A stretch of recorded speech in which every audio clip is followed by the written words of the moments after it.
গাজা সংকট সমাধানে গঠিত বোর্ড অব পিস বা শান্তি পর্ষদে তুরস্কের প্রেসিডেন্ট রিসেপ তাইয়েপ এরদোয়ান ও মিশরের প্রেসিডেন্ট আবদেল ফাত্তাহ আল সিসিকে যুক্ত করতে চান মার্কিন প্রেসিডেন্ট ডোনাল্ড ট্রাম্প। আঙ্কারা ও কায়রো বিষয়টি নিশ্চিত করেছেন। পর্ষদের চেয়ারম্যান হিসেবে থাকছেন ট্রাম্প নিজেই। তবে হামলার মধ্যেই এমন পর্ষদ কতটুকু কার্যকর হবে তা নিয়ে প্রশ্ন তুলছেন ফিলিস্তিনিরা।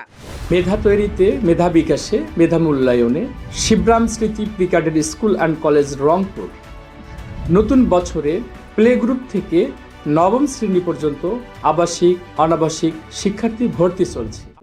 গাজায় শান্তি ফেরাতে ট্রাম্পের এই নতুন উদ্যোগ অন্তর্বর্তী প্রশাসনের কার্যক্রম তদারকির জন্য গঠিত বোর্ড অব পিসে মুসলিম বিশ্বের দুই প্রভাবশালী নেতা তুরস্কের প্রেসিডেন্ট এরদোয়ান ও মিশরের প্রেসিডেন্ট সিসিকে আমন্ত্রণ জানিয়েছেন তিনি।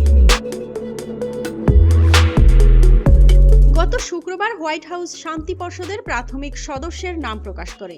এতে রয়েছেন মার্কিন পররাষ্ট্রমন্ত্রী মার্কো রুবিও, ট্রাম্পের বিশেষ দূত স্টিভ উইটকফ, সাবেক ব্রিটিশ প্রধানমন্ত্রী টনি ব্লেয়ার এবং ট্রাম্পের জামাতা জ্যারেড কুশনার।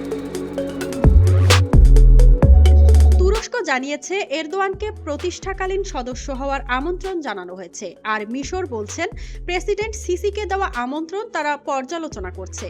গত সেপ্টেম্বরে ট্রাম্পের শান্তি পরিকল্পনায় হামাস ও ইসরায়েল সম্মতি দেওয়ার পর এই পর্ষদ গঠনের প্রক্রিয়া শুরু হয়। পর্ষদের মূল কাজ হবে গাজায় অন্তর্বর্তী প্রশাসনের ত্রাণ কার্যক্রম ও পুনর্বাসন তদারকি করা।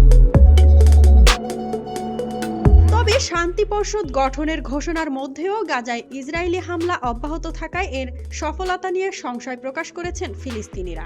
আন্তর্জাতিক সংস্থাগুলো একে গণহত্যা বললেও ইসরায়েল অনড় তাদের অবস্থানে। ট্রাম্পের নেতৃত্বে এই হাই প্রোফাইল বোর্ড গাজায় কতটা শান্তি আনতে পারবে, নাকি এটি শুধুই কূটনৈতিক চাল, তা সময় বলে দিবে। মাজহাবিন মৌ, ডেস্ক রিপোর্ট, RNB নিউজ।